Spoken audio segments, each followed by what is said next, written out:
Hi, beautiful. Welcome to the Healing Temple. If you're returning, welcome back. If you're new here, I'm going to be reading volume 3 of a book that I've already read volumes 1 and 2 of. So if you'd like to go back and start at the beginning, you can use the playlist found in the description to get volume 1. I have volume 1, 2 recorded, and this is number 3.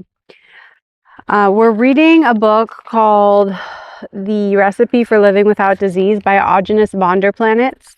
I'll read you the back of the book so you can get a little taste of what it is we are diving into. This book contains all of the basic dietary information that has helped thousands of people improve their health and reverse disease. Indeed, it has proved to be a recipe to achieve living without disease. Most of us crave and hunger for what is not good for us. This book resolves that conflict with recipes that have created better health and reversed diseases for varying appetites among thousands of people. Meals we can prepare in minutes, the ultimate fast food. From a terminal cancer survivor, now leading nutritionist, learn how to live without disease naturally. Aajonus, who had 8 incurable diseases, including developmental autism, diabetes, psoriasis, bursitis, and angina, was diagnosed with stomach, blood, and bone cancers at age 20. He outlives his medical death sentence by 34 years, enjoying excellent health, clarity, and energy with his Primal diet, which he trademarked. So we learn about the Primal diet in this book, and there's another book called We Want to Live that talks about it as well. It turns out actually that this book is available online as a PDF, so I can send that to you. Just shoot me an email and I'll send it to you, or I'll link the website below where you can read this book because it does have recipes in it, and I haven't posted those here on my YouTube channel.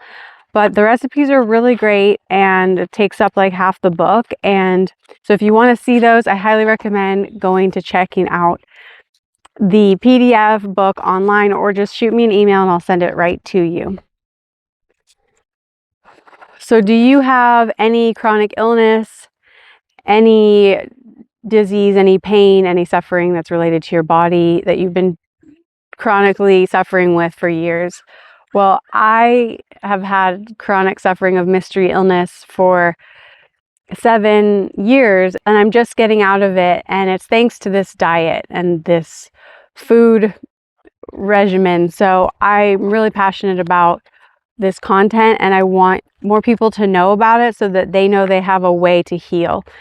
This isn't a quick fix, it's a slow fix, and it's also and there's also other layers of healing, of course, that need to happen simultaneously: mental, emotional, and all of that, and not just physical.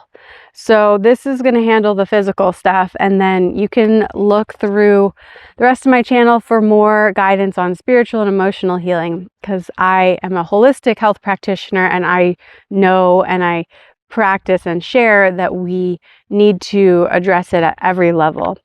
So the physical is just one piece, and it's a piece that I'm the most passionate about. That said, the spiritual and the emotional are just as important. And so I'm here on volume 3, chapter 16, page 151. Volume 3 is called The Science of Living Healthfully, and chapter 16 is called Our Digestive Abilities. We want the raw foods that have proved to digest efficiently and healthfully. We want those that transform into substances that balance, build, grow, regenerate, reproduce cells, lubricate, soothe, cleanse, and fuel us. We cannot utilize that which we cannot digest properly and in healthful balance. Our intestines are 2.5 times shorter than most herbivores. We have only one stomach, while herbivores have 2 to 4 stomachs. Herbivores have nearly 60,000 times more enzymes than we have to disassemble cellulose or plant fiber to obtain the fat and proteins from vegetation and grain. Vegetable fiber passes through an herbivore's digestive system in about 48 hours. In our digestive tracts, vegetables complete their journey in 24 hours. Only a fraction of the cellulose is digested. 65% of the protein and fat are undigested. On a primarily cooked diet, eating whole raw vegetables usually prevents constipation. They supply enzymes and fiber needed to counter some of the putrefaction and the resultant tendency toward constipation that occur with cooked food in our digestive tracts. Contrarily, on a raw diet, eating whole raw vegetables more than once every 2 weeks often causes over-alkalinity of our digestive tracts. Alkalinity destroys or neutralizes the acidic bacteria that digest all meat, dairy, and eggs, frequently causes loss of appetite for raw meat, and causes constipation. We do not digest raw whole vegetables well. Normally, they are not part of a health-giving diet for humans. Our gastrointestinal tract is not like that of birds. Birds can eat a lot of grain or seeds and digest it with their gizzards. We do not have a gizzard or an alternative way of eating grain that is health-giving. We cannot properly digest grain for cellular reproduction and healing, even if sprouted. Sprouted grains are vegetables. As stated above, we do not digest vegetables well. Germinated seeds contain enzyme suppressors that prevent proper protein digestion, utilization, and assimilation, causing protein deficiency. Our intestinal shape is like some frugivores, primates, who mainly eat fruit. However, when humans eat a lot of fruit, they incur health problems such as osteoporosis, tooth degeneration, anxiety, dryness, diabetes, hyperactivity, attention deficit disorder, attention deficit hyperactivity disorder, over-emotionality, and temperature sensitivity. Unlike pure frugivores and herbivores, we mainly have an acidic digestive tract, including acidic bacteria that facilitate the prevention and reversal of cancer. More than a little raw, high-carbohydrate fruit over-alkalinizes the intestines. Intestinal over-alkalinity destroys proper protein and fat digestion and suppresses appetite for raw meat, and can make raw meat repulsive to us. That destroys our ability to combine many foods and impairs the natural acidic environment of our bowels. A sugar-rich environment caused by high carbohydrate fruits results in fungal problems such as candida and other yeast infections. Eating more than a little fruit causes severe fat and protein deficiencies. In women, that often causes bloating and menstrual cramps. Carnivores such as cats and dogs mainly eat meat. Our digestive juices are most similar to carnivores. In their stomachs, the hydrochloric acid concentration is 15 times greater than in humans, so that they digest meat in 10 hours, which accommodates their very short intestines. Humans, however, produce an equal amount of hydrochloric acid throughout the stomach and intestines combined, allowing raw meat and other raw animal products to digest easily and efficiently in our much longer digestive tract within 16 hours. Cooked meat takes 24 to 36 hours to digest, accompanied with putrefaction, heterocyclic amines, acrylamides, and lipid peroxides not found in the digestive tract when raw meats are eaten. Our teeth are designed for cutting and crushing meat with the help of our dexterous hands. Lastly, there is the omnivore, such as the pig, who eats everything. Our digestive tract is similar in size and action to a pig's, but 35 years of experimentation with food has taught me that limiting the diet to mainly a raw carnivore diet results in healthier and happier well-being. Chapter 17. What does cooking do to nutrients in food? A major problem with food science is that its scientists view nutrients in food in only two categories, good and destroyed. That is like viewing people as follows. A person who is vibrant, strong, and athletic is considered good, useful, and functional. A person who is weak and tired is considered good, useful, and functional. A person who is crippled is considered good, useful, and functional. A person who is comatose is considered good, useful, and functional. And a person who is dead is considered destroyed. Nutrients that are mutilated are not very useful or functional for creating and maintaining health. Yes, the weak, crippled, and comatose people are alive, but how productive can they be toward accomplishing the daily chores? How many weak, crippled, and comatose people have you asked to dig ditches and lumberjack?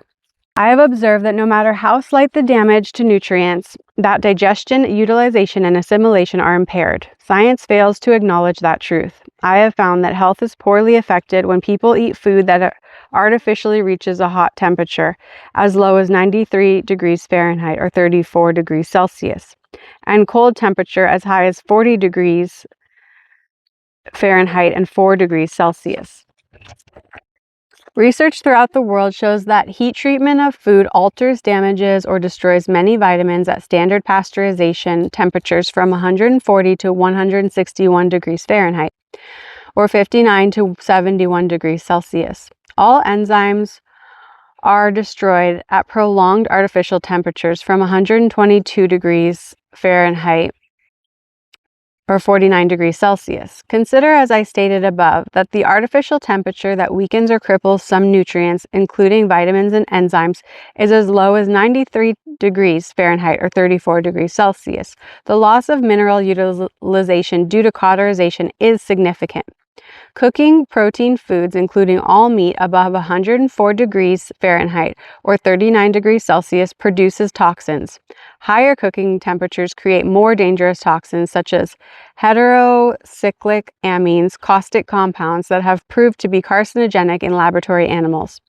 Cooked protein is difficult to utilize for cellular reproduction, regeneration, and healing. Heating fat above 96 degrees Fahrenheit or 36 degrees Celsius causes toxic alterations, including lipid peroxides, oily oxidizing compounds that have proved to be carcinogenic. Cooked fats cannot exchange ions or molecules properly. An example: if the body forms from cooked fats an improper or incomplete lubricant to protect the arteries, the fat hardens and arteries become brittle after many years, especially from heated vegetable oils. Stockholm University, in cooperation with Sweden's National Food Administration, a government food safety agency, showed that cooking carbohydrate-rich foods such as bread, cake, biscuits, crisps, donuts, and French fries produces high quantities of acrylamides. The British Food Standards Agency confirmed the Swedish findings that acrylamides cause gene mutations leading to a range of cancers in rats, including breast, uterine, adrenal, and scrotum cancers. The British study revealed levels of acrylamides at 1,280 times higher than international safety limits in fried supermarket potatoes, chips, and crisps such as Walker's Crisps, Ryvita crackers, Kellogg's Rice Krispies, and Pringles crisps. Acrylamides increase damage to the nervous system and affect fertility. The Swedish report showed that the average potato chip contains up to 25 times more acrylamides than the top level allowed in drinking water by the World Health Organization. Heating food destroys many health-giving properties and produces disease-causing toxins that accelerate bodily deterioration associated with aging processes. A deleterious array of effects from eating cooked and processed foods commonly occur within the body. Molecules degrade and repeatedly collide, causing divalent bonding that results in the formation of new chemical composites. Mucoid plaque layers often form in intestines, lymph, and blood structures. A tremendous increase in white blood cells floods the digestive tract, trying to harness and neutralize toxins. Up to 50% of cooked protein eaten coagulates and becomes unutilizable and cross-linked. Body-food synergism is corrupted. High levels of methionine result, promoting the creation of homocysteine that initiates atherogenic free radicals. Extremely caustic waste products result, causing cumulative congestion that clogs the body's circulatory systems. Putrefactive and mutagenic bacteria proliferate, producing more caustic waste and byproducts. Intestinal toxemia that disrupt normal actions of the intestinal flora and are absorbed into blood, lymph, and nerves, causing systemic toxemia. Lipofuscin accumulates in the skin and nerves, including brain. Water in food is reduced from 100% utilizable to an average 20% absorbable and 8% utilizable. Often, excessive overeating or anorexia results because nutrient-deficient food is unsatisfactory to our body's requirements. Bioelectromagnetic energies within food are lost rather than conveyed cellularly. The following analogy applies to many nutrients, including fats and minerals that are destroyed by cooking and other food treatments. Clay is malleable, pliable, and able to foster growth of bacteria and plants. When fired, clay becomes hardened and life-deprived. When cooked, nutrients in food become hardened and life-deprived. Bones, for example, become brittle like glass and impervious to salivary secretions when they are cooked. If cooked bones splinter and lodge in a pet's throat, the splinters may lacerate and embed, causing the animal to choke to death. Its saliva cannot penetrate the cauterized bone. If raw bones splinter, the animal's saliva dissolves it within minutes, and the animal does not suffer any significant suffering or damage. Most often, animals develop disease from being fed cooked and processed food, especially food manufacturing byproducts and waste, hormones, antibiotics, vaccines, and chemicals. If we become ill from eating diseased meat, such as cattle infected with mad cow disease, the blame should not be directed toward bacteria, but toward the cattlemen who grow and produce diseased animals for us to eat. The USDA and FDA is also responsible. They fail to protect us, making regulations that hurt the people and make profits for agribusiness. Animals fed cooked and processed byproducts and wastes, chemicals and drugs become diseased if they live long enough. They are usually slaughtered before disease is apparent. The products from those animals should only be eaten if a healthier, better quality of meat is unavailable. Chapter 18. Other forms of nutrient destruction. Cooking and processing are not the only ways to damage food. All methods to eliminate bacteria and parasites and preserve food, pasteurization, irradiation, freezing, ascorbic acid, and other chemical additives and washes, destroy nutrients and create toxins. They rob us of nutrients and pollute us. Research proved that exposing food to high-intensity gamma radiation affected the activity of key enzymes and caused the depletion of radiation-sensitive essential nutrients, including the amino acids L-cysteine, L-histidine, and L-tryptophan, vitamin C, E, and K, B1, B2, B3, B6, and B12, folic acid, and omega-3, 6, and 9 unsaturated essential fatty acids. Some irradiated minerals in food become toxically radioactive. Radiation mutated nutrients of advanced aging. Irradiation destroys the health-giving properties of food and poses public and environmental hazards. Isolated ascorbic acid, whether used as a preservative or a vitamin C supplement, robs the blood of fat, causing nerve lesions throughout the body, including the brain and spinal cord. That often causes irritability and depression. Hydrogen peroxide burns cells, destroys bacteria, and neutralizes many viruses. All chemicals have proved side effects, immediate or long-term. Chemical destruction of helpful virus and bacteria in our food results in poisoning, often causing anger and/or depression. Freezing food alters, damages, or destroys most enzymes and damages many vitamins. In animal tests, animals fed exclusively uncooked frozen meat developed severe skin problems, including mange. The other group fed the same diet of the same meat but unfrozen remained healthy and vibrant. Therefore, food that is heat-treated, freeze-treated, dehydrated, chemically preserved, irradiated, or processed in any manner that destroys nutrients and creates toxins is not raw or health-giving. Chapter 19. Is the high cholesterol problem a myth? On this diet, sometimes cholesterol levels radically increase. That is normal and healthful. As the body removes stored toxic cholesterol, it moves it through the blood and out the urine. The combination of new health-giving cholesterol and the old toxic stored in the body cholesterol accounts for the increase. The presence of both cholesterols in high amounts has not posed harm or threat in any case that I have observed for the last 32 years. When enough raw fats are eaten, the toxic cholesterol leaves our bodies through our urine, bowels, and skin without reabsorption into the body. When on this diet, a radically high cholesterol level in the blood is a wonderful indication that toxic cholesterol has been removed from tissues and is being eliminated. Most often, a high intake of raw fat lowers cholesterol levels in 6 weeks, but in a few cases, high cholesterol levels continue for years while health increases. Therefore, I suggest that we completely ignore cholesterol levels when eating raw fat. Raw fats continue to exchange ions as long as they are in a warm, living body. Raw animal fats do not cause hardening of the arteries, osteoporosis, or brittle bones. Cooked and processed fats cause those diseases, especially processed vegetable, nut, and seed oils. Chapter 20. Should I take supplements to replace missing nutrients? Processed food is full of food byproduct toxins. mutilated minerals, proteins, fats, and carbohydrates, and destroyed enzymes and vitamins. Research has proved that those foods, when enriched with vitamins, enzymes, and other expensive supplements, produce the same diseases that processed and cooked foods produce. Manufacturers sell us the false notion that enrichment of their processed foods resolves deficiencies created by processing and makes their product the greatest food on earth. All vitamin supplements are merely portions of the vitamin, like bran is to a grain. They are not what we are led to believe they are and will not do what we believe they will do. Supplements are always drugs and not food, even if they are derived from food. Extraction processes alter nutrients and poison them. Once a nutrient is isolated from its bioactive form and extracted, it is no longer bioactive. If it is not in a food form, it is not a raw or bioactive.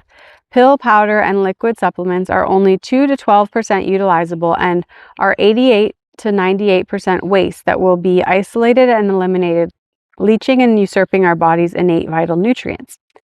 The worst case example of a toxic supplement is vitamin E. Most vitamin E is the byproduct of the film development and film process industry. Because the chemical waste, tocopherol, is similar in molecular structure to natural vitamin E, D-alpha tocopherol, it is called vitamin E and sold as a supplement. In reality, those manufacturers make profits instead of paying fortunes for the hazardous disposal of their toxic waste. In other words, profiteers make money by seducing us into purchasing and ingesting toxic waste. Vice versa, foods rendered into waste products after vitamins and other nutrients are chemically extracted are then made into foods such as chips and cereals or animal fodder. That subject alone is worth a shelf of books. Even natural vitamin E has to be either heat processed or solvent extracted. Heat processing destroys vitamin E, and solvent extraction causes destruction and low-grade poisoning. Consider doctors' advice to take iron supplements if iron level in the blood is below what they think it should be. The iron level concept is a seat belt of the medical pharmaceutical industry to hold people into the supplement vehicle from which they profit. I have seen repeatedly that iron levels are individual and have nothing to do with particular diseases or vitality. Diseases always have their roots in multiple deficiencies and gross toxicity.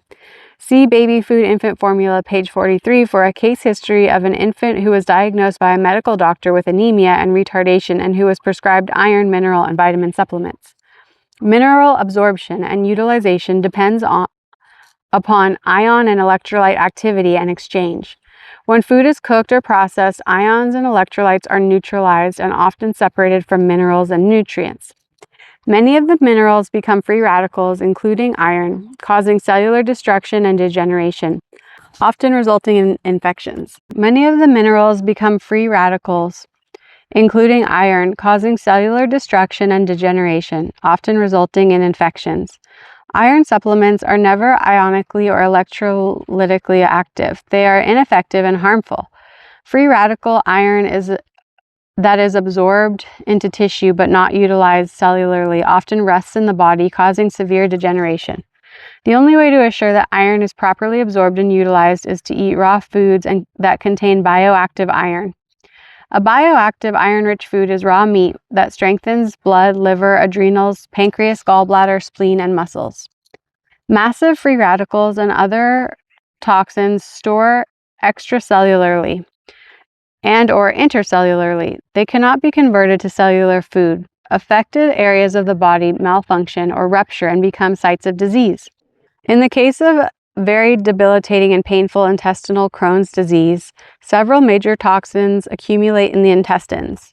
Free radicals, acrylamides, ages, and heterocyclic amines and other toxic protein byproducts and wastes, accompanied by cellular low-fat levels and caustic bilious byproducts. Those toxins destroy the intestine's natural bacterial environment that corrupts digestion. Specific vitamin deficiencies include vitamins K and U. Supplemental consumption of those vitamins is rarely effective because of processing. However, the ingestion of raw green cabbage juice has proved to be effective toward healing 90% of ulcerative cases. Why do supplements seem to work? Most pill, powder, and liquid supplements create a toxic high similar to the high created by caffeine, causing a rise of hormones such as adrenaline that buffer, hide, or arrest symptoms without resolving disease and without affecting cure.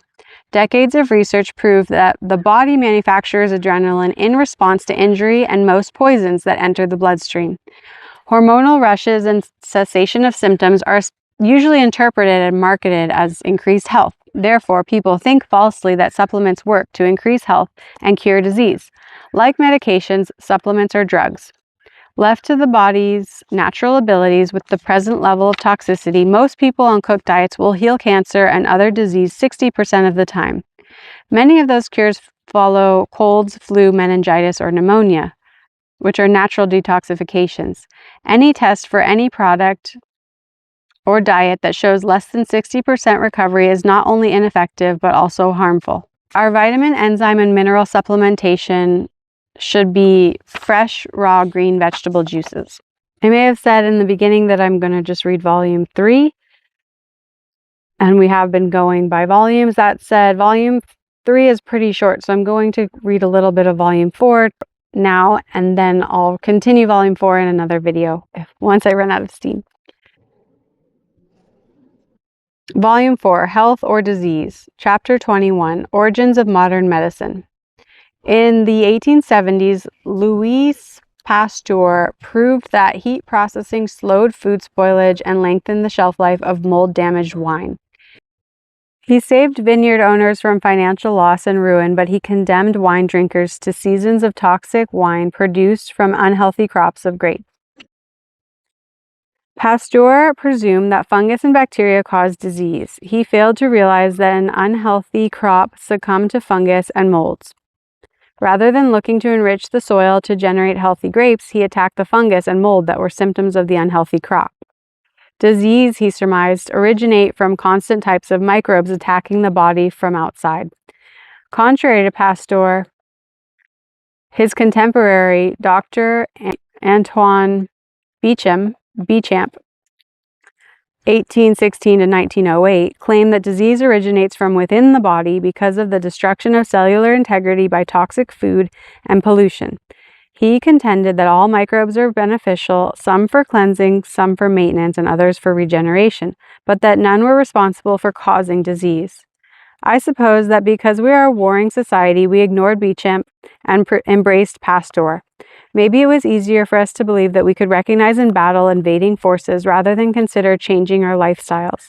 Regardless, modern medicine's justification for microbial wars is based on speculation, fear, and pseudoscience. Louis Pasteur made the germ theory famous, but he killed it on his deathbed. Many reports said that some of his dying words were, "Pathogens are not the problem. The environment in which and on which pathogens feed is the problem of disease." That means that the cause of disease is the quality of our air, food, and all substances with which we come in contact. Louis Pasteur's dying words were lost because philanthropists, people in government, and pharmaceutical houses lobbied and funded the research to plan and fight a war against germs or microbes. Those who joined the microbial war were intellectuals, mainly academics, who were excited by the opportunity to prove the germ theory and once and for all to win a battle against disease. However, instead of conducting experiments to prove or disprove any validity to the theory, they accepted the theory to be as true as the law of gravity. Through Pasteur's work, the new medical scientists of the time gained respect and quickly seized the opportunity to root in academia. Consequently, our science does not understand how disease develops. Medical science is obsessed with studying cellular particles without understanding the basic nature and relationship of the body holistically. They established an arsenal of weapons. They created drugs and tools of diagnoses, surgery and radiation. The original intention to defeat disease became rhetoric. The new intention became profit.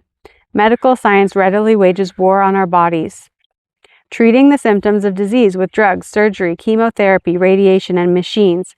This treatment of symptoms, rather than the causes of disease, has proved to imbalance body chemistry and has filled our bodies with toxins. Most often, those toxins cause loss of quality of life and more disease. The foundation and structure of modern medicine is disease, not wellness. Humanity suffers from disease because we do not focus on rational cure and prevention. We have libraries based on Pasteur's point of view. So let's look at information that supports and proves the accuracy of Dr. Beecham's work. In the early 1900s, German zoologist Gunther Enderlein observed through a powerful dark field microscope hundreds of tiny moving beings in blood that entered into union with organized bacteria. Enderlein stated that in the serum of all people and the warm-blooded animals, there are living microorganisms that often are called the bug factory. He properly named them endobionts, meaning internal life. Enderlein saw what Beecham believed existed: that all microbes beneficially partake in a natural developmental cycle, changing into bacterial and fungal phases, including those misnamed as pathogens. It is a modern-day tragedy that Beecham's work has not been funded and tested rigorously. Chapter 22, Modern Medicine.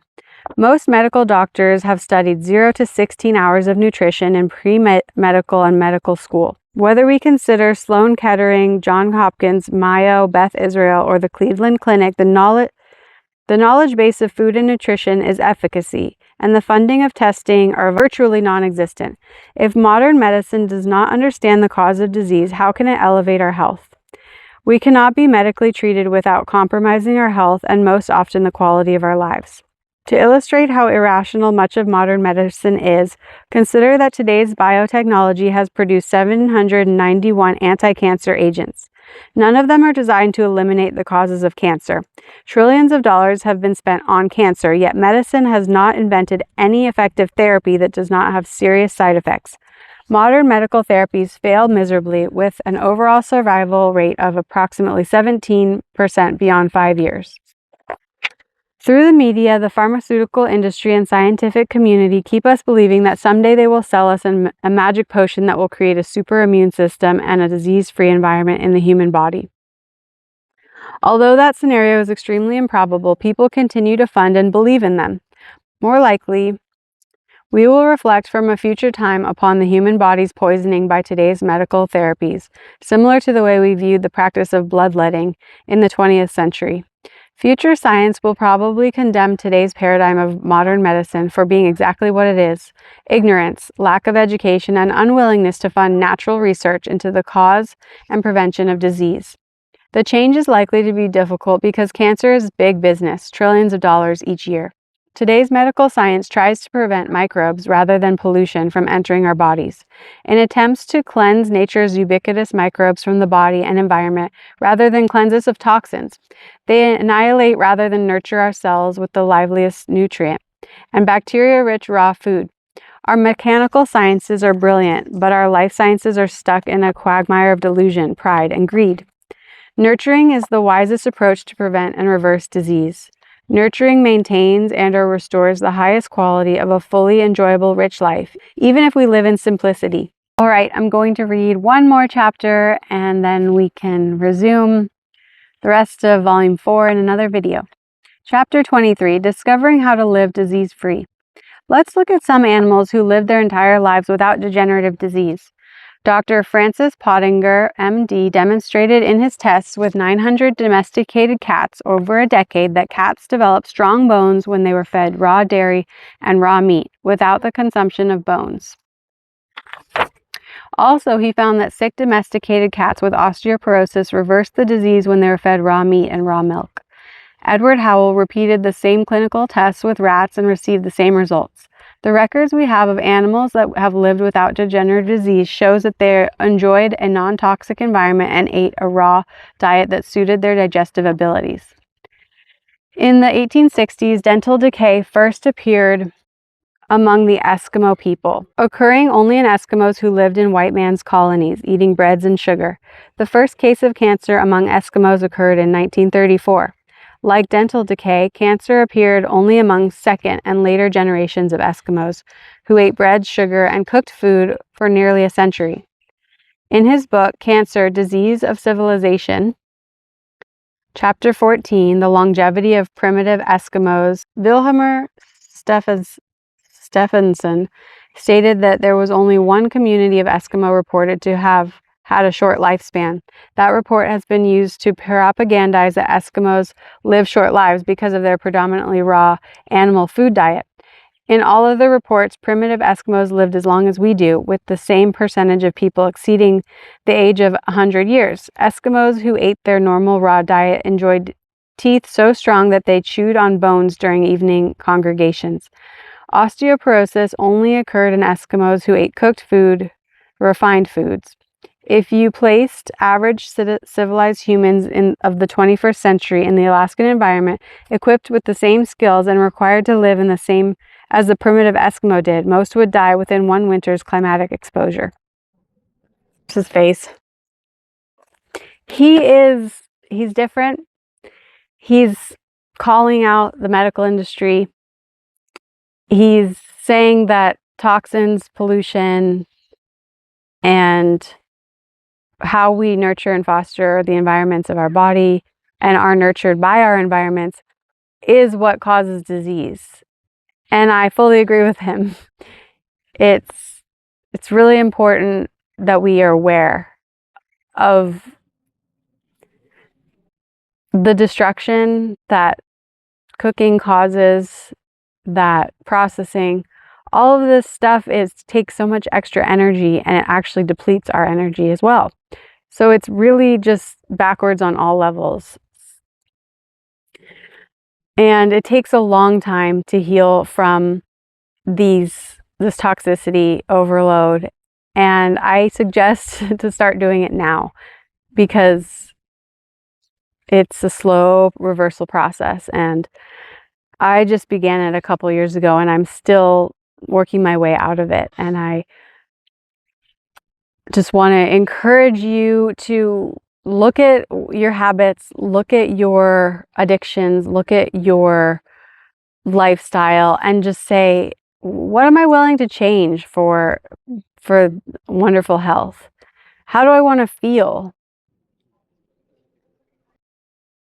And what would you do to feel that way? And what do you want out of your life? What do you want your life to be like? I feel like if we truly knew how to treat our bodies and our minds and our inner emotional states, we could live a very different life and not have to work for, at a place we don't want to, and be in environments that are destructive to our health. So there's so much to this. I'm an advocate for your health, and so that's why I'm pushing on and asking these hard questions. And it just speaks a lot that he spent 32 years looking at all this stuff to see how he could make his body and the body of others healthier, and that raw foods, uncooked foods, are the way to go. So whether you're a vegan or whether you believe more in animal-based nutrition, I think where you can meet in the middle is the raw lifestyle, because you're not harming the enzymes, nutrients, and structure of the foods you're eating. So my encouragement to you today is just ask yourself, how can I replace certain parts of my diet with just a whole raw food? A raw cucumber, a raw milk, a raw piece of meat, a raw egg, a raw vegetable. Of course, we just heard that vegetables are not ideal. So it kind of narrows down the options. That said, we don't need as many options as we think we do.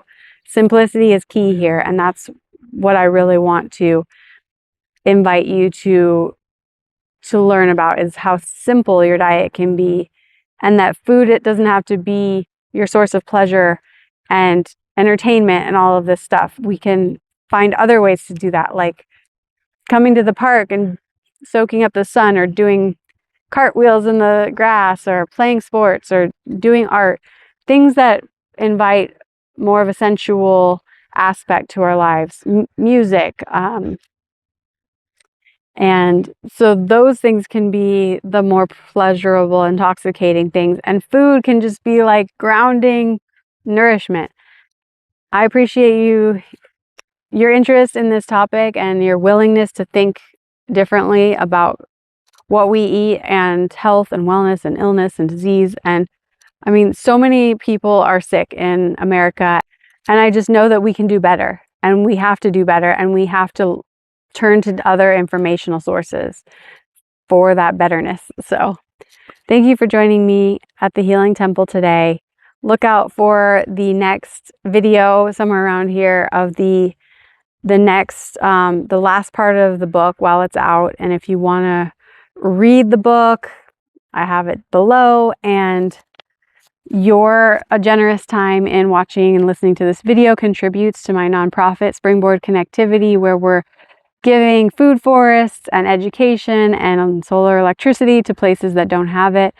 And we're really creating a new health paradigm across the world. So thank you for being part of that movement. And we'll see you next week or next time in another video. Many blessings. Be well. Aloha.